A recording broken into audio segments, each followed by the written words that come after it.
नमस्कार दोस्तों, हम पहुंचे दिल्ली के झांसी रानी रोड जहां पर अंबेडकर भवन है। और यहां पर मैं आपको बता दूं कि 25 राज्यों से लोग आए हुए हैं।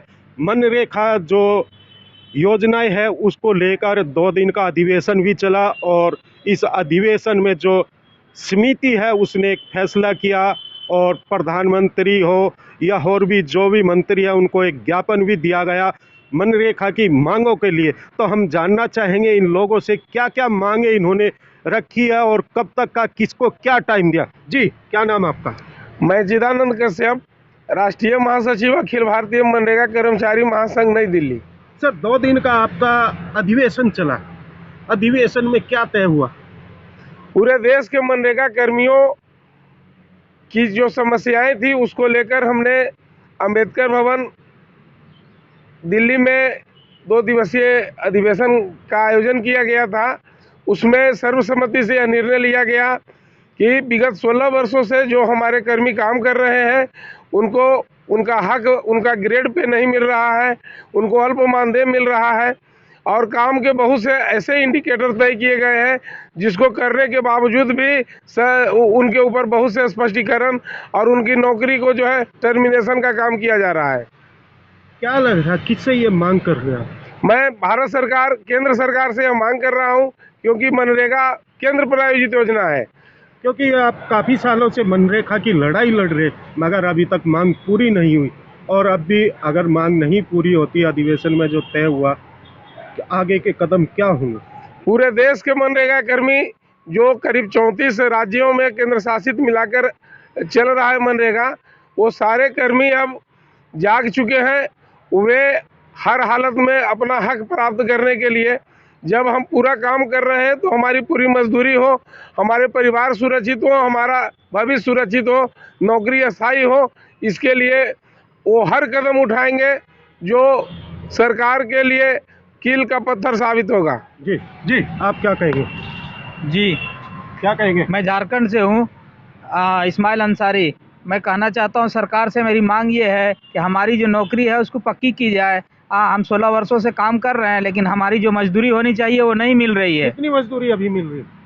अभी मजदूरी 200 कुछ रुपए है, 200 कुछ एक दिन की। मगर अगर सरकार की बात करें वो तो 500 या 700 रुपए पर डे बता रही है। कर्मचारी वाली बात जी, कर्मचारियों को मात्र 5-6 हज़ार मिलते हैं। कर्मचारियों को मात्र 5-6 हज़ार रुपये महीने की है, उस हिसाब से 200 कुछ रुपए एक दिन की होगी। हाँ, मैं कहूँगा कि सारे देश में मनरेगा कर्मियों का एक जो है वेतनमान लागू हो, एक पद के लिए एक समान वेतनमान लागू हो। और अंतिम बात कि हम 16 साल सर्विस कर चुके हैं, अब हमको नियमितीकरण कर दिया जाए। ये हमारे संविधान के लिए हमारा अधिकार है। ये किससे मांग कर रहे हैं? ये माननीय प्रधानमंत्री जी, भारत सरकार। अगर नहीं मांग पूरी होती आगे के कदम तो फिर हमारा कदम होगा कि हम अपने अधिकार के लिए जो संवैधानिक प्रणाली है, काली पट्टी बांधना, जो है धरना प्रदर्शन, आमरण अनशन, पैदल यात्रा, सब जो कुछ भी प्रजातांत्रिक प्रणाली है, हम सबका प्रयोग करके माननीय प्रधानमंत्री जी का नींद हम तोड़ने का कार्य करेंगे।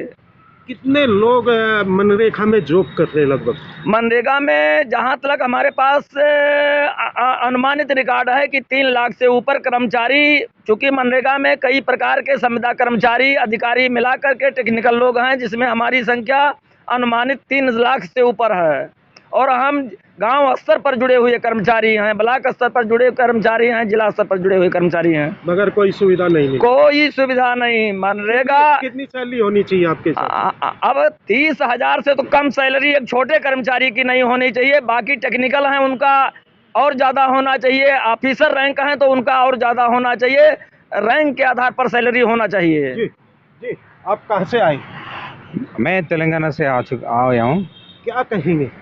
दिल्ली में आए, 2 दिन का मनरेगा का अधिवेशन भी चला, क्या फाइनल हुआ? फाइनल का मतलब आप सोचिए, एक बंदा 16 ईयर से काम कर रहे हैं। वो पोस्ट ग्रेजुएट थी और बहुत पढ़ी लिखी चुके हुए हैं। वो बिल्कुल SC ST लोग हैं, इधर काम करने वाला पूरा SC ST लोग ज़्यादातर लोग हैं। वो पूरा लॉस हो चुके हैं उसके ये सर्विसेज बढ़ने में। अगर इतने साल काम करने के बाद भी उसका फैमिली जो है रोड पे आ चुकी है, तनख्वाह नहीं मिल रहे है, इसका बात है क्या होगी? क्या किसी राज्य की बात कर रहे हैं? पूरा राष्ट्र में यही परिस्थिति है, पूरा देश में यही एनआरजीएस का कर्मचारी का यही परिस्थिति है। इतने साल मनरेगा के कर्मचारी ऐसे भी कई। हाँ जी, हाँ जी। तो क्या मांग है और किससे चाह रहे हैं? हमारे मांग जी थी आदरणीय प्रधानमंत्री जी पहले, और उसका आरडी मिनिस्टर साहब से भी हमारी ये मांगती थी। आप ये 12 साल 16 ईयर्स होने के बाद भी आप जरा हमारा भविष्य के बारे में सोच रहे हैं। हम जो आप जानते हैं मिनिस्टर साहब, यूनेस्को वाले भी हमारा मनरेगा को अप्रिशिएट किए थे, क्या है कि वो रूरल पीपल के लिए बढ़ाने के, लाइफस्टाइल बढ़ाने के लिए। तो आप जरा हमारे लाइफ को थोड़ा बहुत सिक्योरिटी दे दें, ताकि हम मरे तो हमारा फैमिली भी सुकून से लाइफ लीड कर जिस सके। तरह और गवर्नमेंट जॉब में सुविधा मिलनी चाहिए, पैसे से मिलना चाहे हो तो वो नेचुरल राइट थी वो हमारे को देने के लिए, तो ये मांग थी हमारी। अब सरकार नहीं मानती, क्योंकि कई सालों से आप लगे हुए हैं मनरेगा की मांग को लेकर। आगे क्या करेंगे, क्या कदम उठाएंगे? सबसे पहला कदम 8 जनवरी 2023 को वाराणसी प्रधानमंत्री के संसदीय क्षेत्र से हम लोगों के पद यात्रा भाई परशुराम शर्मा जी के नेतृत्व में निकाली जाएगी। परशुराम शर्मा जी इधर आइए। कितने लोगों के साथ?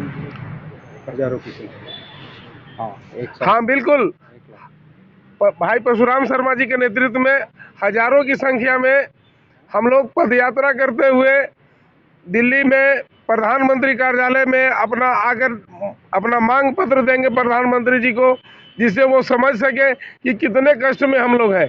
पहले भी आप ज्ञापन दे चुके प्रधानमंत्री को या और भी मंत्रियों को, कहीं कोई सुनवाई नहीं हुई? नहीं, कहीं कोई सुनवाई नहीं हुई। सैकड़ों बार ज्ञापन मैंने देने का काम किया है, लेकिन कहीं तक नहीं सुनवाई हुई। आपको लग रहा है पद यात्रा से सरकार जागेगी? वहां से यही कहा जाता है कि ये पॉलिसी मैटर है। पॉलिसी मैटर क्या अपने बनता है? केंद्र सरकार की योजना है, केंद्र बनाती है, संसद बनाती है। क्यों नहीं पॉलिसी मैटर में हजारों संशोधन मनरेगा में जब कर सकते हैं? मनरेगा कर्मी जो करोड़ों मजदूरों के घर में उनके दो वक्त की रोटी पहुंचाने के लिए काम देने का काम करते हैं। गांव के विकास में बहुत उनका बड़ा योगदान है। आज गांव में बहुत योगदान जो मनरेगा के द्वारा हो रहा है। तालाब खुदवाए जा रहे हैं, जल संरक्षण हो रहा है, जल जीवन हरियाली चल रही है। लेकिन सरकार के द्वारा इन मनरेगा कर्मियों के ऊपर कोई भी ध्यान नहीं दिया जा रहा है। जी, आप कहाँ से आए? हम मैनपुरी से हैं, उत्तर प्रदेश से। क्या कहेंगे? हम ये कहेंगे कि माननीय प्रधानमंत्री जी जो कहते हैं वो करते हैं। अब तक जो हमारी मांग उठाई गई है उस मांग को सही तरीके से जो जितना क्षमता थी उठाया गया, लेकिन अभी तक सुनवाई नहीं हुई है। जब माननीय प्रधानमंत्री जी कश्मीर में धारा 370 हटा सकते हैं, तो ये हम मनरेगा कर्मचारियों की जो पीड़ा है उसको भी दूर कर सकते हैं, ये हमें पूरा भरोसा है। और इसी आशा और विश्वास के साथ माननीय प्रधानमंत्री जी के संसदीय क्षेत्र से पद यात्रा को शुरू करते हुए हजारों की संख्या में दिल्ली के लिए कूच करेंगे। और मैं पूरा भरोसा, हमारे माननीय प्रधानमंत्री जी हमारी पीड़ा को सुनेंगे और उसका संशोधन भी करेंगे। तो यहाँ पे हमने बात की, जो लोग हैं बाहर राज्यों से आए, मनरेगा में जो मांगे हैं, सैलरी की बात हो या फिर जो गवर्नमेंट सुविधा होती है एक नौकरी वाले की, वह सारी सुविधा होनी चाहिए। और जैसे आरोप भी लगाया जा रहा है कि सैलरी भी उनको टाइम पर नहीं मिल रही है।